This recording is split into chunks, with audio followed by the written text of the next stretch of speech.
Viewers, welcome back to our channel. ఈ వీడియోలో నేను డ్రా చేసేది డ్రాయింగ్ మాత్రమే కాదు, ఒక అపురూపమైన శాశ్వత ప్రేమ కథ మీతో షేర్ చేసుకోబోతున్నాను. ఈ డ్రాయింగ్ని ఫస్ట్ ముఖంతో కాదు, మధురమైన మురళీగానంతో మొదలు పెడదాం.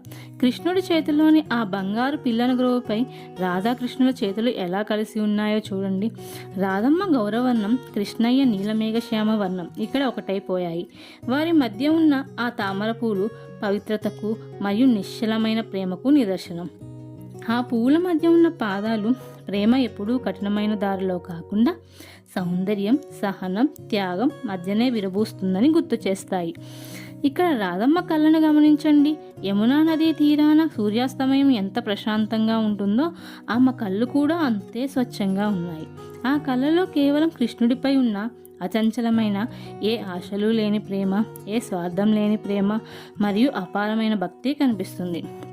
ఆమె నుదుటిపై ఉన్న తెల్లని తిలకం ఆమె దివ్య సౌందర్యాన్ని మరింత పెంచుతాయి. ఇప్పుడు ఆ జగన్నాటక సూత్రధారి కళ్ళలో చూడండి. కృష్ణుడి చూపులో కనిపించేది అనంతమైన కరుణ, సర్వలోకాలను ఆలింగనం చేసుకునే దైవత్వం. ఒకవైపు చిలిపితనం, మరోవైపు ఈ సృష్టి అంతటిని ఆదరించే కరుణ. రాధమ్మ కృష్ణయ్యని చూసినప్పుడు ఆమెకు ఆయన దేవుడని తెలియదు. ఆమెకు తెలిసింది ఒకటే, అతనే ఆమె శ్వాస.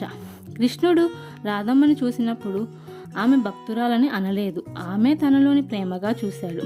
ఇదే రాధాకృష్ణుల ప్రేమ ప్రత్యేకత. ఇది సాధారణ ప్రేమ కాదు, ఇది ఆత్మతో ఆత్మ కలిసిన బంధం. చివరిగా ఈ దివ్య జంట పాద పద్మాలు, ఎర్రని పారాని పట్టీలతో అలంకరించబడిన ఆ పాదాలు ఈ భూమిపై నడుస్తుంటే ఇది ఒక పవిత్ర నృత్యంలా అనిపిస్తుంది. వారి అడుగులు ఒకే దిశగా సాగుతుంటాయి. వారి జీవన ప్రయాణం వేరు కాదు, దారి ఒకటే, గమ్యం ఒకటే. రాధమ్మ లేకుండా కృష్ణయ్య అసంపూర్ణుడు, కృష్ణయ్య లేకుండా రాధమ్మ ప్రేమకు అర్థం లేదు. అందుకే పురాణాలు చెబుతున్నాయి, ఇది రాధాకృష్ణుడి ప్రేమ కాదు, ప్రేమే రాధాకృష్ణులు అని. ఫైనల్గా ఈ డ్రాయింగ్ మనకు ఒక విషయం నేర్పుతుంది. నిజమైన ప్రేమ అంటే పట్టుకోవడం కాదు, విడిచిపెట్టడము కాదు, ఒకరిని ఒకరు అర్థం చేసుకోవడం.